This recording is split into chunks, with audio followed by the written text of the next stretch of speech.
쓰면 하면 다 같이 우리 한 목소리로 본문을 읽도록 하겠습니다. 시작. 예수께서 이 말씀을 다 마치시고 제자들에게 이르시되 너희가 아는 바와 같이 이틀이 지나면 유월절이라 인자가 십자가에 못 박히기 위하여 팔리리라 하시더라. 그때 대제사장들과 백성의 장로들이 가야바라 하는 대제사장의 관청에 모여 예수를 흉계로 잡아 죽이려고 의논하되 말하기를 밀란이 날까 하노니 명절에는 하지 말자 하더라. 아멘. 기도하겠습니다. 하나님 감사드립니다. 기도의 제목들이 있습니다. 선한 뜻 가운데 인도하여 주시고 특별히 사랑하는 자녀들의 미래가 주의 뜻 가운데 열려지기를 원합니다. 그 무엇보다 주께 붙어있는 믿음의 자녀들이 되기를 원하며 믿음의 가정이 되기를 원합니다. 주께 붙어있게 하여 주옵소서. 2023년 한 해 동안 우리 모두가 다 주님께 붙어있는 믿음의 가지들, 믿음의 열매들 되게 하여 주옵소서. 이 시간도 우리와 함께 하신 하나님을 찬양합니다. 예수님의 이름으로 기도했습니다. 아멘. 오늘은 수요일 날 고난주간 세 번째 날입니다. 화요일에 많은 사람들과 변론을 하신 주님은 피곤하셨습니다. 그래서 오늘은 성경에 아무 활동도 주님의 일이 나오지 않습니다. 오늘은 쉬시는 날입니다. 그러나 주님께서 쉬시는 동안에도 예수님을 대적하는 세력은 쉬지 않고 예수님을 체포할 거짓되고 나쁜 계획을 꾸미고 있습니다. 더 나아가 이런 잘못된 계획에 제자인 가룟 유다까지 참여를 시키게 됩니다. 오늘 본문의 내용이 바로 그 내용입니다. 예수님을 죽이려는 계획을 짜게 되고 유다의 반역이 일어납니다. 예수님이 그렇게 사랑했던 가룟 유다가 주님을 배반하게 되고 그리고 유월절 준비하는 예수님의 모습을 보게 됩니다. 그 외에 특별한 활동은 주님은 수요일 날에는 하지 않으셨습니다. 이처럼 악은 주님이 쉬실 때나 우리가 쉴 때에도 계속 일하게 됩니다. 밤낮 없이 일어나는 열심을 가지고 있습니다. 사단은 열심을 갖고 있습니다. 우리를 넘어뜨리는 열심, 하나님과 우리 사이를 이간하는 열심을 가지고 있습니다. 우리 인간의 최대의 적이 뭐냐면 영적인 단절입니다. 주님이 우리에게 말씀하시기를 사랑하는 자여 내 영혼이 잘된 같이 범사가 잘되고 강건하리라 그랬는데 영혼을 분열시키는 것입니다. 그래서 우리가 하나님과 단절이 되게 되면 다른 모든 것들이 채워진다 할지라도 우리에게는 소망과 우리에게는 회복과 우리에게는 참다운 기쁨이 없게 되는 것은 사단이 우리를 끊임없이 공격할 뿐 아니라 하나님과 우리 사이에 그렇게 지어진 존재이기 때문입니다. 하나님은 우리 속에 하나님의 형상을 심어 놓았습니다. 하나님의 형상이란 주인을 찾게 되어 있어요. 나를 만난 그 주인, 나를 만드신 그 주인을 찾게 되었는데 그것을 단절해 버린단 말입니다. 그래서 우리가 인생이 힘들다, 인생이 헤매고 있다, 답을 찾지 못하고 있다라고 말하는 것은 우리가 가진 것과 가진 것 유무에 상관없이 많고 적음에 상관없이 하나님과의 단절된 사람이 나타나는 특징인 것이고 그러한 시각으로 오늘날 이 세상을 보게 되면 왜 수많은 흉악한 범죄가 일어나는지 우리가 원치 않는 방향의 이 사회가 왜 계속 움직이고 있는지를 쉽게 우리가 깨달을 수 있는 것입니다. 그 이유는 첫째도 하나님과의 단절에서 일어나고 둘째도 하나님과의 단절이며 셋째도 하나님과의 단절을 통해 나타나는 일반적인 현상이기 때문입니다. 특별한 게 아니라는 거예요. 악은 사단은 자기의 뜻을 이루기에 밤낮 없이 지금도 열심을 갖고 있습니다. 그렇다면 반면에 영원한 생명을 안고 사는 우리는 어느 정도의 열심이 있냔 말입니다. 우리가 열심히 사는 것, 내 부를 위해 사는 것, 내 가정을 위해 사는 것 좋은 것입니다. 그러나 가장 우리의 열심히 품어야 될 것은 우리의 창조 목적에 따라 하나님과 우리 사이를 가로막는 영적인 단절이 회복되는 것입니다. 회복될 때부터 영혼이 잘된 같이 범사가 잘되고 강건하다라고 말씀하고 있기 때문입니다. 성경은 이렇게 경고합니다. 로마서 12장 11절입니다. 시작. 부지런하여 게으르지 말고 열심을 품고 주를 섬기라. 아멘. 게으르지 말라 말합니다. 그 부지런해야 된다라고 말하는데 왜 부지런해야 되냐면 주를 섬기기 위해서요. 뭘 가지고? 열심을 가지고 주를 섬기라는 것입니다. 그러니까 여기에는 우친 우리에게 열심을 가지고 돈을 벌거나 열심을 가지고 우리의 미래를 꿈꾸거나 이렇게 말씀하지 않았어요. 왜? 그건 우리의 미래, 우리의 삶은 하나님의 손 안에 있기 때문인 것입니다. 하나님의 손 안에 있기 때문에 우리가 내일 일을 모르는 우리들이 할 일은 이 시간에 주어진 오늘 주를 위해 최선을 다하는 것입니다. 이것이 우리들이 할 일이에요. 저와 여러분들의 주님이 명령하신 것입니다. 보세요. 주님이 쉬실 때에도 사단은 끊임없이 우리를 공격해요. 하물며 우리 하나 공격하는 건 대단히 쉽단 말입니다. 창조주 하나님과 본체이신 예수님도 끊임없이 사단은 지금 공격하고 예수님의 제자를 반역시키게 만들고 이러한 과정을 계속 반복되게 만듭니다. 우리 하나 넘어뜨리는 것 대단히 쉬운 것입니다. 그래서 우리는 주께 붙어 있어야 하는 것입니다. 세상 흔들리고 어떤 문제가 있다 할지라도 주님께 붙어 있어야 돼요. 악의 세력보다 더 열심이 없다면 우리는 이길 수가 없습니다. 우리의 열심은 어디입니까? 방향은 어디입니까? 열심을 품는 게 중요한 것이 아니라 방향이 중요한 것이에요. 무엇을 위해 어떤 방향을 위해 열심을 품느냐가 우리 인생을 좌지우지하는 것입니다. 우리의 삶에 있어서 가장 열심은 주를 위해 품는 것입니다. 주를 위해 품으면 그 주님이 우리의 미래를 열어주시고 우리의 미래 가운데 개입하시며 우리의 삶 가운데 역사하여 주시기 때문입니다. 우리는 또한 너무나 바쁘게 지내고 있습니다. 그래서 나의 신앙을 돌볼 시간조차 없습니다. 성경의 경고를 우리는 절대 잊지 말아야 합니다. 갈라디아 6장 1절입니다. 시작. 형제들아, 사람이 만일 무슨 범죄한 일이 드러나거든 신령한 너희는 온유한 심령으로 그러한 자를 바로잡고 너 자신을 살펴보아 너도 시험을 받을까 두려워하라. 아멘. 남이 시험을 받는 것, 넘어지는 것, 그거 중요하지 않다는 것입니다. 물론 애달픈 마음을 그를 기도해야 됩니다. 중보기도 해줘야 됩니다. 그러나 이 모든 과정을 통해 자신을 돌아봐야 돼요. 우리 자신을 돌보기를 원하는 우리는 바쁩니다. 바빠서 자신을 돌볼 수가 없어요. 다 바쁘기 때문에 이러한 핑계와 언어 속에 우리 자신을 돌볼 겨를 줄자 없습니다. 내가 바른 방향으로 가고 있는지, 바른 열심을 품고 있는지, 주를 위해 살고 있는지조차 우리는 그냥 전혀 돌봄 없이 살아왔던 대로 쭉 가고 있는 것입니다. 그 길을 계속 가고 있는 것입니다. 정해진 레일이 있어 기차가 그 위를 달려가듯이 그냥 끊임없이 가는 것입니다. 그 길이, 그 레일이 주님이 만드신 건지 우리의 의욕인지 세상에 만든 건지도 물어보지 않습니다. 그냥 달려가는 것입니다. 그래서 우리가 늘 난 열심히 산 것 같은데, 열심히 뭘 한 것 같은데, 나는 열심을 품었던 것 같은데 허탈할 때가 있는 거예요. 문제가 생길 때가 있습니다. 뭔가 공고할 때가 있는 것입니다. 정말 중요한 것은 방향인데 그 방향을 제대로 가고 있는지를 돌이켜봐야 돼요. 자신의 길을 돌이켜봐야 됩니다. 주님이 내게 주신 길이 맞는지 돌이켜봐야 되는데 우리는 그냥 습관에 따라 해왔던 방향에 따라 그 길을 계속 가고 있는 것입니다. 거기에는 기쁨이 있거나 없거나 맞습니다. 때로는 주님에게 가는데 기쁨만 있을 수는 없습니다. 그런데 그 기쁨이 있든 없든 상관없이 주님이 허락하신 길인지 우리 자신을 돌보지 않고 그냥 계속만 가는 것입니다. 습관에 따라 내 열심으로 가는지 우리는 묻지도 않습니다. 우리의 바쁜 시간이 거의 육신을 위한 것이지 영혼을 위한 분주함은 별로 없는 것이 사실입니다. 그래서 성경은 계속 반복하는 거예요.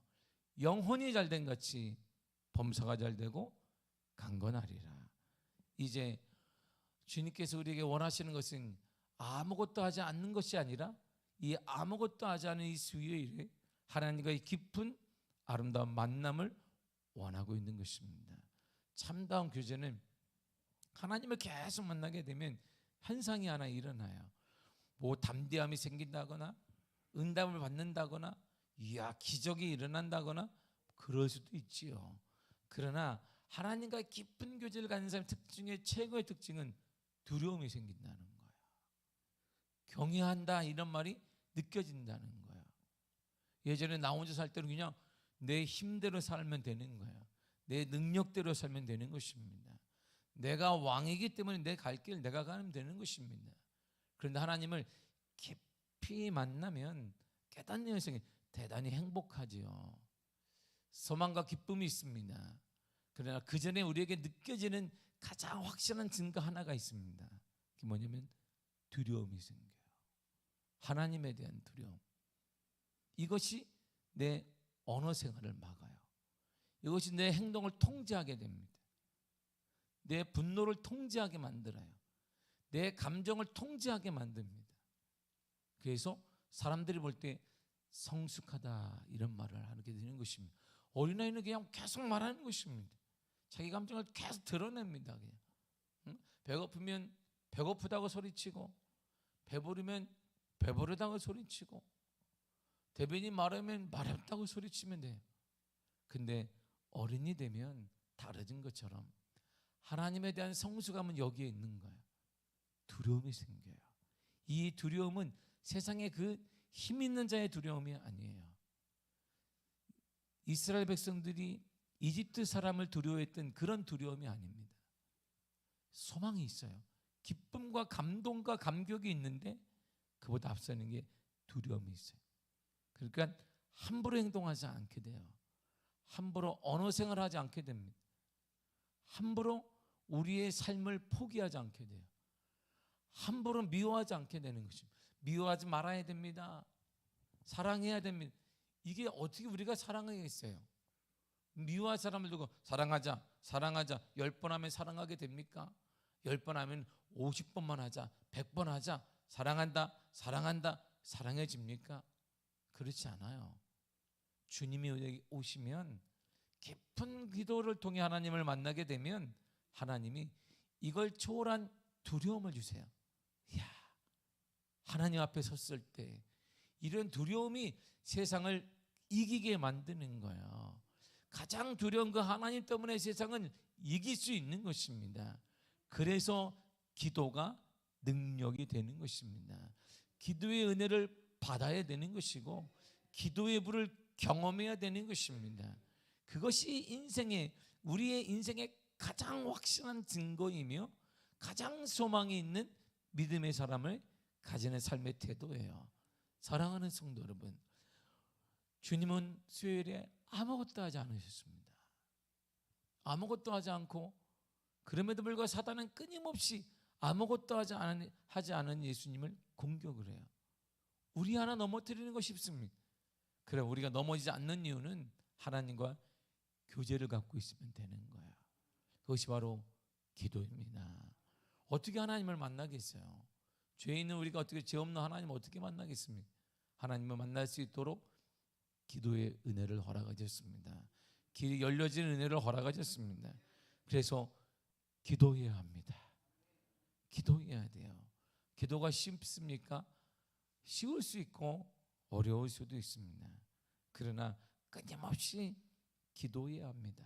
기도를 통해 하나님의 살아계심과 하나님의 감동과 감격을 경험할 수 있어요.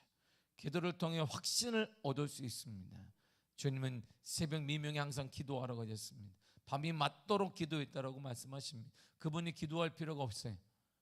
그분은 온전한 하나님이시기 때문에 기도할 필요가 없는 그분이 밤이 맞도록 기도하고 새벽마다 기도했으며 겟세마네 동산에서 기도하신 이유는 기도의 모범을 우리들에게 보여주신 것이고, 그분이 떠난 다음에 제 아들이 모여한 일은 기도하는 것이, 두려움을 극복하는 비결도 기도인 것이고, 우리의 삶이 막막할 때 할 수 있는 게 기도인 것이고, 그 기도의 놀라운 은혜를 통해 이들이 성령의 불을 경험하게 되고 초대교회 부흥의 역사가 일어나게 되었던 것입니다.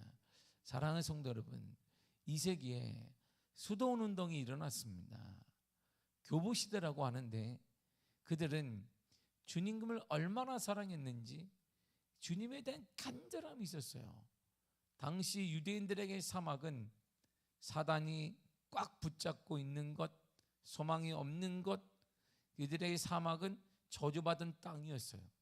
근데 이 교부 시대의 사람들은, 주를 너무나 기뻐했던 사람들은 그 자리에 가보기를 원했어요. 그래서 알톤이라는 사람이 개척을 시작한 것입니다. 친구들이 만류했습니다. 거기 가면 사단의 노예가 될 것이다. 거기 가면 분명히 너 미래는 죽임을 당할 것이다. 근데 그가 사막으로 들어갔어요.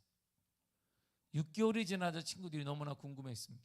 직접 가자니 사단은 악의 수렁이기 때문에 그래서 종들을 보냈어요. 보냈더니 그의 피부가 해맑은 모습을 발견하게 됩니다. 뭘 하나 종들이 보니까 하루에 한 끼밖에 안 먹어요. 그것도 근근히 그냥 살 수 있을 만큼만 먹고, 농사도 사막에다가 짓고, 그리고 기도만 하고 있는 것이, 늘 하나님과 교제하는 모습을 보아서 주인들에게 보고를 합니다. 알톤을 보니까 죽지도 않고 그의 인생 얼굴은 활짝 펴 있으며 하나님과 늘 교제하며 그의 입에서는 하나님만을 찬양하고 있습니다. 사람들은 한두 명씩 알톤에 있는 처소로 모여있어요. 이것이 바로 수도원 운동이 시작된 거예요. 이 한 사람으로 인해, 왜요? 하나님과의 깊이 있는, 이들은 하나님을 너무나 사랑하기 때문에 이들은 시간을 내어서 3일을 간 사람, 5일을 갔다 온 사람, 일주일을 갔다 온 사람, 한 달을 갔다 온 사람들이 점점 늘어나면서 이것이 오늘날의 수도원 운동이 되었던 것입니다. 이들이 추구했던 건 딱 하나야. 하나님과의 깊은 교제였습니다. 하나님과의 깊은 교제, 하나님을 만나는 깊은 교제를 통해서 이 수도원 운동이 활활 타오르게 되었던 것입니다. 우리 인생의 풍요로움, 우리 인생의 참다운 성령의 은혜는 하나님과의 깊은 교제를 통해서만 가능하고, 깊은 교제의 한 축이, 가장 확실한 축이 바로 기도입니다. 이때 우리에게는 조심할 것이 있습니다. 우리가 하나님을 만나는 시간에도 사단 우리를 넘어뜨릴 계획을 밤새우며 세우고 있다는 것입니다. 기도하되 정신을 바짝 차리고 기도해야 됩니다. 아니면 기도가 맴도는 수가 있어요. 했던 게다 또 하게 되고 또 하게 되고, 기도는 열심히 매일 한 것 같은데 항상 똑같을 수가 있습니다. 깊이 있게. 그래서 주를 향한 감격이 막 일어날 때까지, 감정이 아니라 감격과 감동이 일어날 때까지 기도해야 됩니다. 그때 변화와 역사와 은혜를 경험하게 될 것입니다. 기도는 살아날 수 있는 축복 중에 하나입니다. 기도는 샘물이 흐르는 그 샘물을 내게 끌어올 수 있는 능력인 것입니다. 여러분들의 가정에 메마른 그곳에 샘물이 흘러 넘치기를 바랍니다. 비가 내리고 있습니다. 메마른 대한민국 땅에 비가 내리고 있습니다. 이처럼 단비가 어디 있겠습니까? 비가 내림으로 산불도 꺼지고 고갈되었던 물도 채워지고 있습니다. 우리에게 가장 필요한 건 이 단비가 필요한 거예요. 여러분의 가정에 단비의 역사가 나타나기를 원하고, 여러분들의 삶에 단비가 가득하기를 원합니다. 이 힘이 바로 기도예요. 기도를 통해 늘상 풍요로운 이 주님이 허락하신 이 생명수 같은 물이 여러분들의 가정으로 끌어당기는 역사가 임하기를 바랍니다. 기도하되 집중하시기를 바랍니다. 기도하되 깊이 있게 기도하시기를 바랍니다. 이것이 우리 인생을 변화시키는 힘이고, 이것이 주님이 고난주간에 했던 아무것도 하지 않은 것 같으나 우리에게 하나님과의 깊은 교제를 원하시는 예수님의 메시지인 것입니다. 사단에게 넘어지지 않는 것, 사단 앞에 승리할 수 있는 놀라운 힘은 기도하는 것입니다. 기도의 은혜가 여러분의 삶에 나타나게 되기를 간절히 축복합니다. 기도하겠습니다. 하나님 감사합니다. 이 시간에 우리가 주님의 은혜에 따라 기도합니다. 기도의 은혜와 역사를 허락하여 주옵소서. 깊은 기도의 사람이 되게 하시며, 예수님이 기도하셨듯 밤을 새며 기도하시고 새벽 미명에 기도하시고 겟세마네 동산에서 기도하시듯 우리도 기도하게 하여 주옵소서. 하나님과의 교제가 회복되게 하여 주옵소서. 하나님의 감동, 하나님의 감격 경험하게 하여 주옵시고, 그 감동과 감격으로 일어나게 하시며 치유되게 하시며 역사가 나타나게 하시며 인생의 반전이 시작되게 하여 주옵소서. 우리 가운데 함께 하시 하나님을 찬양합니다. 예수님의 이름으로 기도했습니다. 아멘. 하늘에 계신 우리 아버지요,